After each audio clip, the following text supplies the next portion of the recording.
Hello friends, வணக்கம். Welcome to Passion Kitchen. நான் Poornima. இன்னைக்கு நம்ம கிச்சன்ல என்ன செய்ய போறோம்னு பார்க்கிறதுக்கு முன்னாடி இந்த சேனலை நீங்க பார்க்கிறது இதுவே முதல் முறைனா மறக்காம Subscribe பண்ணுங்க. கூடவே பெல் பட்டனையும் ஆல்ங்கிற ஆப்ஷனையும் சேர்த்து பிரஸ் பண்ணிக்கோங்க. இன்னைக்கு நம்ம caramel semiya payasam தாங்க பண்ண போறோம். யூசுவலான semiya payasam மாதிரி இல்லாம இது கொஞ்சம் டிஃபரண்டா இருக்கும். ரொம்ப டேஸ்டா இருக்கும், ரிச்சாவும் இருக்கும். வாங்க எப்படி செய்யறதுன்னு பார்க்கலாம். 1 லிட்டர் பால் எடுத்துர்க்கேன். இது நல்லா காய்ச்சிக்க போறோம் ஃபர்ஸ்ட். ஒரு கடாயை எடுத்துர்க்கேன். அதில் ஒரே ஒரு ஸ்பூன் அளவு நெய் விட்டுருக்கேன். 1 கப் அளவு சேமியா எடுத்துருக்கோம். அதில் பாதி போட்டு ஃபஸ்ட்டு வறுத்துக்கிறேன். பாதி வறுபட்டதுக்கப்புறம் மிச்சம் பாதி ஆட் பண்ணிக்கிறோம். இப்போ இது ரோஸ்ட் ஆகி கலர் மாறிட்டுருக்கு பாருங்கள். இந்த டைமில் நான் மிச்சம் இருக்கிற சேமியாவையும் ஆட் பண்ணிக்கிறேன். எதுக்கு இந்த மாதிரி பண்ணுறோன்னா சேமியா வறுக்கிறதுக்கு ரீசனே வந்து தனித்தனியாக நிற்கணுன்றதுக்கு தான். ஃபுல்லாக மொத்தமாக வறுத்துட்டோன்னா எல்லாமே தனித்தனியாக இருக்கும். பால் தனியாக சேமியா தனியாக இருக்க மாதிரி இருக்கும். இந்த மாதிரி பாதி வறுத்து ரோஸ்ட் ஆனதுக்கப்புறம் மிச்சத்தை போடுறதுனால கொஞ்சம் திக்னஸும் கிடைக்கும், நமக்கு சேர்ந்தாப்லேயும் இருக்கும் பாயசம். அவ்வளோதான், இது ரோஸ்ட் பண்ணியாச்சு. நம்ம இதை ஒரு பிளேட்டுக்கு மாற்றிக்கலாம். இப்போ அதே பேன்லேயே 5 டேபிள் ஸ்பூன் அளவு சுகர் எடுத்துக்கிறேன். சுகர் வந்து நம்ம கேரமலைஸ் பண்ண போகிறோம். இதுக்கு வந்து ஒரு 2லேருந்து 3 டேபிள் ஸ்பூன் தண்ணி சேர்த்தா போதும். ரொம்ப நிறைய சேர்க்கணும்னு அவசியம் இல்லை. இது இப்போ அப்பப்போ கிளறி கொடுக்கணும். நல்ல ப்ரௌனாக வரும், அது வரைக்கும் கிளறி கொடுக்கணும். கலர் மாறுது பாருங்கள். இது அப்படியே தேன் கலர் வரணும், அது வரைக்கும் நம்ம கிளறி கொடுத்துட்டே இருக்கணும். கேரமலைஸ் ஆகி ப்ரௌன் கலர் வந்துருச்சு பாருங்கள். இது கூடவே 1/4 கப்பு நல்லா சூடு பண்ணி வச்சுருக்கேன். அந்த தண்ணியை இது கூட சேர்க்குறோம். ஹாட் வாட்டராக சேர்த்துக்கோங்க. சேர்த்து நல்லா மிக்ஸ் பண்ணி விட்டுக்கோங்க. நான் அடுப்பு ஆஃப் பண்ணிட்டேன். ஆஃப் பண்ணிகிட்டே கலந்துக்கலாம். அதே பேன்லேயே இன்னொரு 2 டேபிள் ஸ்பூன் அளவு சுகர் எடுத்து திரும்பவும் கேரமலைஸ் பண்ணுறோம்.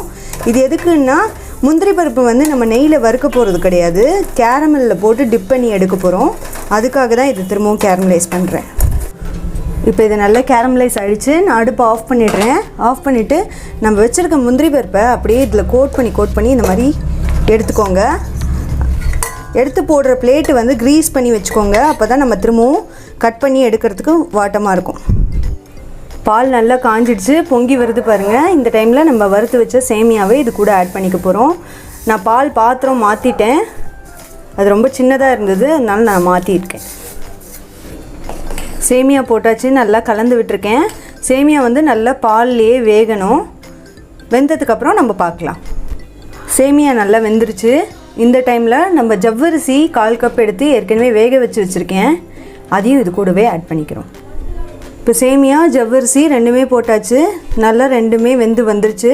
இந்த டைமில் நம்ம சுகர் ஆட் பண்ணிக்க போகிறோம். சுகர் பார்த்திங்கன்னா ஒரு 3லேருந்து 4 டேபிள் ஸ்பூன் உங்கள் சர்க்கரை அளவுக்கு ஏற்ற மாதிரி பார்த்து போட்டுக்கோங்க. போட்டு நல்லா மிக்ஸ் பண்ணிக்கோங்க.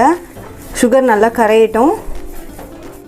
இப்போ சர்க்கரை போட்டு நல்லா கலந்ததுக்கப்புறம் நம்ம ஏற்கனவே கேரமல் ரெடி பண்ணி அது கூட சுடு தண்ணி ஆட் பண்ணி ரெடி பண்ணி வச்சுருந்தோம் இல்லையா, அதை நம்ம இப்போ ஆட் பண்ண போகிறோம். சிம்மில் வச்சுக்கோங்க, அடுப்பை ஹையில் இருக்கக்கூடாது. விட்டுட்டு உடனே நல்லா கிளறிக்கோங்க. நல்ல கலர் சேஞ்ச் ஆகும், சூப்பராக ஒரு கலர் வரும். லைட் ஆரஞ்சிஷ் கலர் வரும், நல்லாயிருக்கும். இது கூடவே ஏலக்காய் ஆட் பண்ணிக்கிறேன். ஒரு 3 ஏலக்காய் தட்டி போட்டுக்கிறேன். இதையும் மிக்ஸ் பண்ணிக்கோங்க.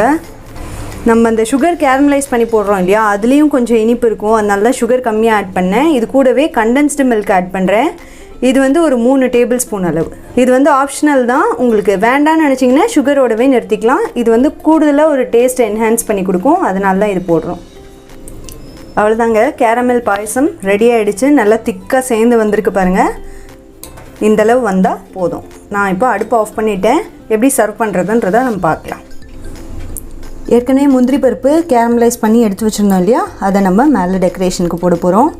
இது கேரமல் பண்ணி தான் போடணும் அப்படிங்கிறது அவசியம் இல்லை. முந்திரி பருப்பை நெய்யில் வறுத்தும் போட்டுக்கலாம். இது வந்து ஒரு எக்ஸ்ட்ரா ஃப்ளேவருக்காக தான் நம்ம இந்த மாதிரி போடுறோம். சூப்பரான டேஸ்டியான கலர்ஃபுல்லான கேரமல் சேமியா பாயசம் ரெடி ஆகிடுச்சு. ரொம்ப டேஸ்டியாக இருக்குங்க. நார்மல் பாயசம் மாதிரி இல்லை, நம்ம கேரமலைஸ் பண்ணி ஊற்றுறதுனால அதோட டேஸ்ட்டும் ரிச்சாக இருக்கும். பால்லையே வேக விடுறதுனால அதோட டேஸ்ட்டும் இன்னும் நல்லாயிருக்கும். நீங்களும் செஞ்சு பாருங்கள். செஞ்சு பார்த்துட்டு உங்களோட கமெண்ட்ஸை மறக்காமல் சொல்லுங்கள். அடுத்து ஒரு இன்ட்ரெஸ்டிங்கான ரெசிபியோடு உங்களை வந்து மீட் பண்ணுறேன். தேங்க்யூ.